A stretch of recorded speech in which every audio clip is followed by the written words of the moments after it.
Etlek? Oui. Où es-tu? Ici, dans l'instant. Qui suis-je? Nous sommes enfin la trotteuse du présent. Inspiration, fondement même de notre création. Allongé sur le lit, j'écoute mon cœur battre et me regarde du plafond.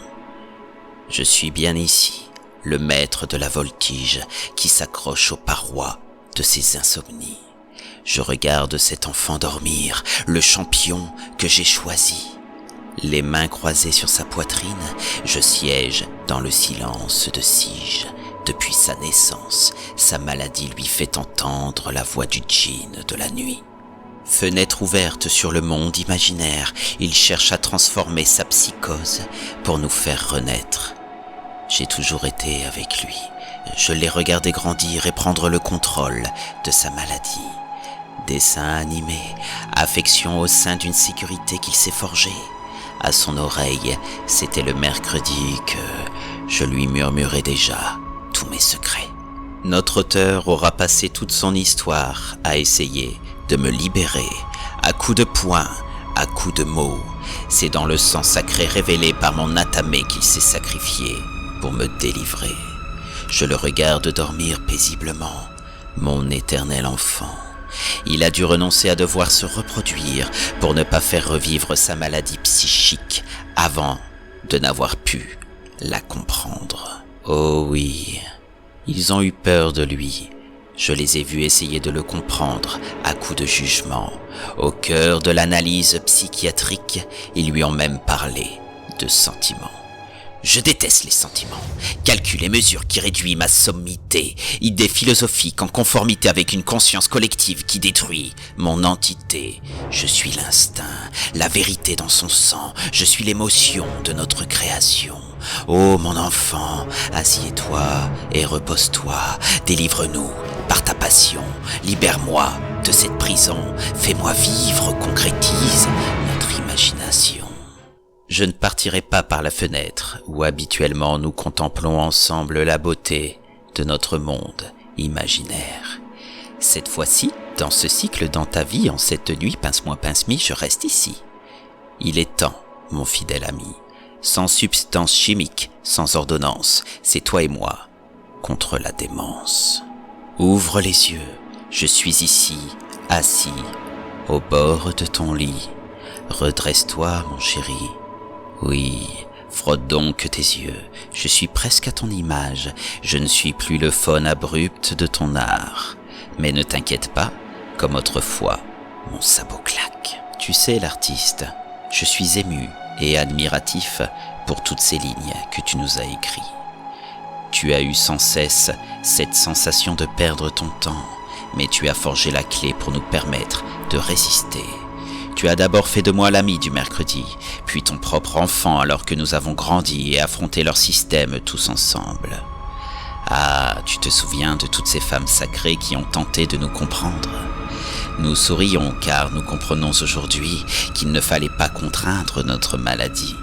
N'oublie pas, parmi elles, il y en a même une qui est parvenue à nous apprivoiser, mon jeune ami. Etlek? Oui, Romain. Est-ce que nous sommes réveillés? Oui, mon frère, nous le sommes bel et bien ce soir. Notre corps n'est pas en train de dormir. Où est Seria? En bas de l'escalier. Elle est avec Shakti. Elles allument toutes les deux les bougies. Et elles ne sont que deux sorcières pour affronter notre folie? Non. Enya, Oderia, tant d'autres sont là. Même Evea est venue jusqu'ici. Il est temps d'y aller, mon ami. Il est temps peut-être pour l'un de nous de mourir. Mais, tu sais quoi? Ne pensons pas à ça. On va se soigner. On va guérir à coups de paganisme. Qu'est-ce que tu en dis? Retour à la source mystique, mon ami. C'est dans notre cerveau que ça se passe. Il faut catalyser notre magie. Tu es prêt? Il faut nous faire revivre. Allons-y. Je descends doucement l'escalier avec mon compagnon qui me suit de près. De plus en plus bas, nous affrontons ensemble la peur de descendre dans le noir, attirés par le chant des sorcières, l'espoir au cœur des ténèbres. La lumière commence à peine à danser sur les murs de notre être. Dans notre tête, les voix des analystes retentissent. Monsieur, il faut écrire pour tenter de comprendre ce qui cohabite. Le premier audible me vint à l'esprit. Tout commence par l'encre féerique. Je continue de descendre marche par marche, en me rappelant sans cesse que ce soir n'est pas un rêve, je ne suis pas en train de dormir. Une marche après l'autre pour descendre au plus profond de mon âme. Romain danse, il est heureux car maintenant l'Asperger fait apparaître les mots de l'audible toi dans le noir. Prophétie au cœur même de notre nuit. Depuis les débuts de notre aventure, l'auteur avait tout écrit. L'intemporel qui revit le schéma de tous ses cycles de vie dans sa tête. Romain s'appuie sur la rambarde de l'escalier et me sourit. L'homme avançant dans la forêt enchantée, sa tumeur qui guérit dans l'audible de la magie. Romain laisse tomber une larme de mana en regardant les images de ce souvenir. La montre, le djinn, l'accident et le traumatisme au cœur de l'audible Chronos. Romain s'incline, il fait une révérence devant les mots qui expriment l'histoire de notre vie. Une soixantaine d'audibles thérapeutiques pour tenter de vaincre une maladie. Pour qui? Pourquoi? Pour toi. La lumière chaude de notre âme est tamisée ce soir. On ne peut à peine percevoir Romain, impatient de jouer à cache-cache dans le noir. Le cercle des magiciennes des brumes argentées est enfin créé. Ce soir, c'est l'ensemble de mon identité qu'ils vont fusionner. Ces visages de femmes représentent cette loyauté maternelle que je percevais à la fenêtre veillant sur l'enfant éternel, lorsque je jouais dans ma chambre avec Etlek. La canne, la montre, le calice, la rose éternelle, la fiole de mana et le chapeau, tout est réuni pour influer sur mon adrénaline. Fierté, immensité, concrétisation du rêve d'émeraude au cœur de la réalité. Infusion secrète au bord de mes lèvres. Je suis au centre du cercle. Les bras des sorcières sont levés vers le ciel. La voix de Seria arrache le ciel avec toute sa force pour faire sortir Romain de sa prison de silence. Je suis au centre du cercle. J'ai la plume à la main. Je ris et j'écris en même temps la trame de ma victoire. L'orage gronde. Elles comprennent sur les coups de tonnerre qu'elles sont en train de vivre l'audible invocation. Au centre du cercle, j'incante et je crie en riant la phrase qui impacte. Elle n'avait jamais vu un tel spectacle. Mon pied claque la terre avec fracas, pile sur le grondement du tonnerre de ma passion et de sa rage. Leurs cheveux noirs, leurs parfums se concentrent et dessinent la robe aux perles d'étoiles de la Dame Noire. Etlek me murmure à l'oreille, je vais enfin retrouver l'amour de tous mes cycles. Seria crie de ferveur, mes sœurs, ce soir Hécate est là aussi. L'orage arrache le ciel. Je suis à genoux de douleur psychique au centre du cercle. Mon adrénaline explose dans ma tête. J'ai le tournis. J'ai tellement peur de te perdre, mon ami. J'ouvre les yeux au centre d'un ouragan. Tout est ralenti autour de moi. Je regarde ces femmes sacrées, les yeux fermés de confiance en leurs facultés, prêtes à en découdre avec la maladie qui nous habite.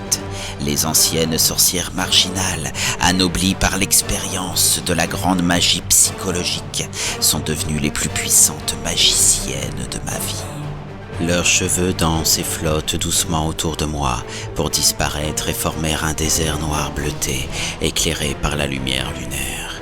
Je comprends qu'au centre du cercle de l'invocation, mon cerveau a lâché. Je suis à l'intérieur de moi-même par la grâce de notre incantation. Je marche seul, mon compagnon n'est plus à mes côtés, j'ai peur. Soudain au loin, je vois quelqu'un.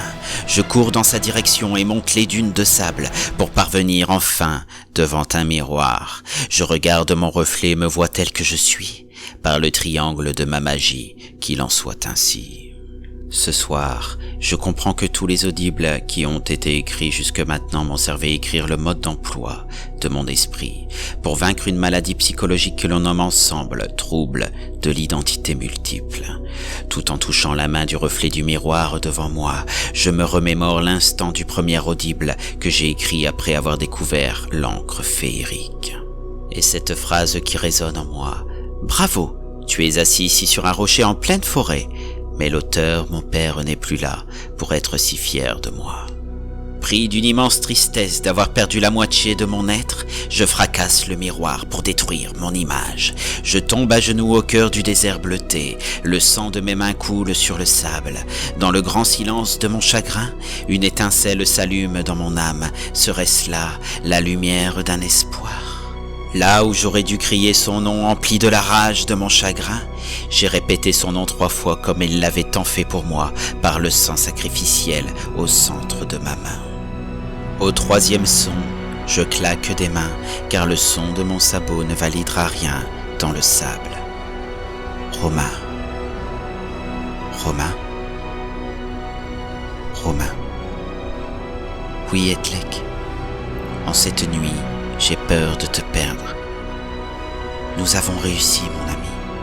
Nous avons vaincu notre maladie. Mais pourquoi je ne te ressens plus à l'intérieur de moi, Romain? Car tu l'as dit toi-même, c'est ta magie qui a écrit le mode d'emploi. Depuis le début, le secret se trouve dans le premier audible qui parle de toi. Tu as compris, mon ami. Réveille-toi maintenant. Elle s'inquiète pour toi. Va les retrouver, continue d'écrire ta destinée. Fais-le pour moi. Tu ne m'as pas perdu et tu ne me perdras pas. Car comme l'audible du même nom, nous sommes